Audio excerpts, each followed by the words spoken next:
खुलुमबाय लोगोफोर गिबियावनो नोंथांमोनखौ गासैखौबो आंनि गोदान भिडिअ बरायनाय बावहरनाय थाबाय जायफोरा आंनि चेनेलाव गोदानै फैदो चेनेलखौ फट'नो साबस्क्राइब खालामनानै ला मानोना आं नोंथांमोननो बेफोरबायदि इन्टारेस्टिं भिडिअ लाबोगासिनो थायो दिनै नोंथांमोननो आङो ओरैबायसा सासे मानसिनि बाथ्रा बुंगोन जाय मानसिया ओरैबायदि दाय मावदोंमोन जाय दायखौ नोंथांमोना खोनाबाथाय गोजांस्रिउ मोनलायगोन नोंथांमोना ओरैबायदि डेन्जारास घटना बियो मावदों आरो जाय घटनाखौ आङो मैयासो निउस नायबाय थानायाव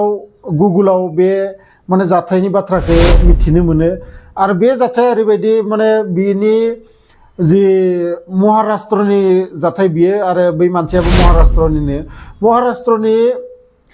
लकेल कर्टआव बियो माने बिखौ फासिनि साजा होदोंमोन आरो बै फासिनि साजाखौ बियो खम खालामथो होननानै हाइकर्टआव आपिल खालामोमोन आरो हाइकर्टआव मेजिस्ट्रेटआ मैया बुङो नोंनि साजाया खम जानो हाया मानोना नोङो जाबायदि खामानि मावदो बे खामानियाव नोंनि साजाया जेब्लाबो खम जानो हाया नोङो फासि मोनथारगोन दानिया खोथा जाबाय मानि थाखाय बे केसा सोलिबाय दोङो मानि थाखाय बिखौ फासिनि साजा होदो बे गासै बाथ्राखौबो जों मिथिगोन बे भिडिअनि थ्रुयै नोंथांमोना भिडिअखौ जोबजासिम नायलांबाय था जोबोद डेन्जारास जोबोद इन्टारेस्टिंबो सासे मानसिया माबोरै बेफोरबायदि खामानि मावनो हागौ सासे मानसिया माबोरै इमान माने निस जानो हागौ जेराव माने बिहा मानसि हिसाबै माने गनायना लानोनो हाया बेफोरबायदि मानसिखौ बेफोरो जाय माने जुनारनिख्रुइबो अधिक जुनारफोरानो किसुमाना मानसि नुबाथाय मानसिखौ माने इमान एसे जुनारफोर बायदि बेबहार खालामो जेरै जुनारफोरखौ माने अख्ला असे खालामो सैमाफोरा जाथे बा बेफोरबायदि किसुमान जुनार दोङो मानसिखौ एसेबाबो सन्मान होयो नाथाय मानसि जानानै दिनैनि जुगाव मानसिखौ एसेबो सन्मान गैया एसेबो माने गिनाय होननाय गैया गतिके बे जाथाया जाबाय महाराष्ट्रनि नोंथांमोननो आं सिगांनो खोन्थाखादों आरो महाराष्ट्रआव 2017 आव सासे मानसिया खोब माने सेरेब लोंग्रा मानसि बियो आरो बिहा बिफा गैयामोन बिमा दंमोन 60 बैसोनि आरो बोसोरनै बोसोरथाम उनाव थैलांगोन बे बिमाया बै बिमानाव बियो फिसाला सासेल' जानानै बे बुरि बिमानाव फुंनिफ्रायनो रां बिबाय थायो जे आंनो जुमाय सेरेब लोंनो रां नांगौ सेरेब लोंनो रां नांगौ बिनि सिगांनिफ्रायनो बियो बिदि बियो न'निफ्राय जि सना गना दंमोन बिमानि एसे एला बा बिफानि जि सम्पत्ति एसे एला दंमोन फानै सेरेब लोङै धंस खालामजोबो आरो दा बै दिनखालि जि दिनखालि माने बे जाथाया जादोंमोन बे दिनखालिनि बाथ्राखौ आं नोंथांमोननो बुंबाय दोङो बे दिनखालिबो बियो फुंनिफ्रायनो बिदिनो बियै उनाव बियो माने बिमाया गैया बेसेरा अबेनिफ्राय हरनो इमान बुरिबाय बेहाथ' जेबो खामाय गैया न'आव जि एसे एला दंमोन बेखौबो बे फिसालायानो धंस खालामजोब्बाय दा अबेनिफ्राय बे बिमाया बिनो रां हरगोन बिनि उनाव बियो अखज्य मोननानै उनाव बिमाखौ सेखा गोबौथार लानानै बिनि गोदनाखौ दानस'होयो दानस'नानै बिनि बिखा बिनि किडनि बेफोरबायदि गासै माने जोंनि जि उदै सिङाव थानाय बेदरफोरखौ बियो सेपारेटै दाबोर गंसेयाव दिहुननानै बिमानि गासै देहाखौ फिसा दानग्लिजोबनानै बिनि उनाव बियो जि बेदरखौ बहनजोबना दोनदोंमोन बे बेदरखौ गावसानि सेस्लायावनो सारायाव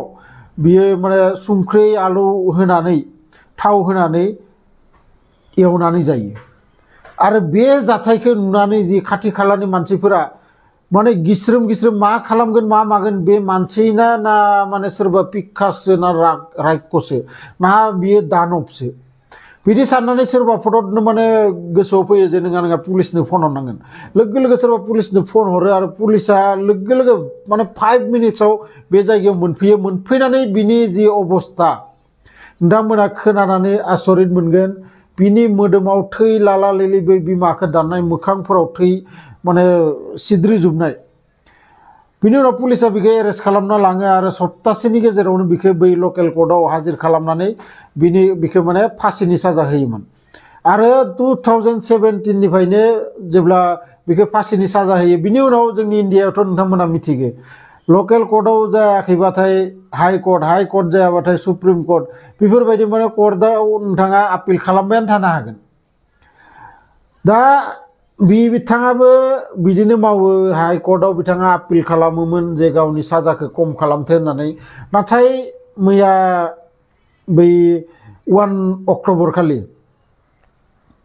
बै मेजिस्ट्रेटआ बुङो हाइकर्टनि जे नोंनि सभाबा जेब्लाबो मोजां जानो हाया नों जुदि मानसिखौ बुथारनायल' मोनबा नोंखौ माने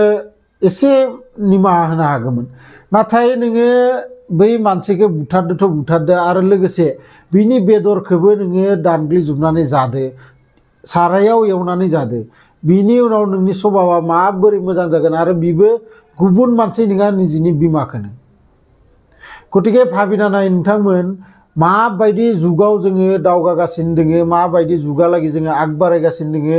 जाय जुगाव ओरैबायदि डेन्जारास परिस्थिति सानसे मोनफैगोन जेराव मानसियानो मानसिखौ जानानै थांना थानांगोन बायदि आङो नुनो मोनगासिनो दोङो नोंथांमोना बेफोरबायदि निउसखौ आरो सिगां सासे सेंग्राया माने लोगो सेंग्राखौनो दानग्लिजोबनानै बुथारनाय मोनसे भिडिअबो भाइरेल जादोंमोन आरो बे भिडिअआवबो बेखौ एरेस्ट खालामो नोंथांमोना भिडिअखौ हयथ' गोबाङानो नुनो मोनदों नाथाय बे जेराव माने दा जाथाया जालांनायखौ आं जेखौ बुंबाय दङ नोंथांमोननि सिगाङाव बेयाव जेबो भिडिअ गैया नोंथांमोना प्रुफ हिसाबै बे निउसखौल' होनो हागोन आरो नोंथांमोना गुगोलाव थांनानै जास्ट जि लिरनाय दोङो बे निउसाव नोंथांमोना सार्च खालामनानै नाय अब्लानो नोंथांमोना मिथिनो मोनगोन जे आङो मिसा बुङाखै बे जाथाया नंथारगौ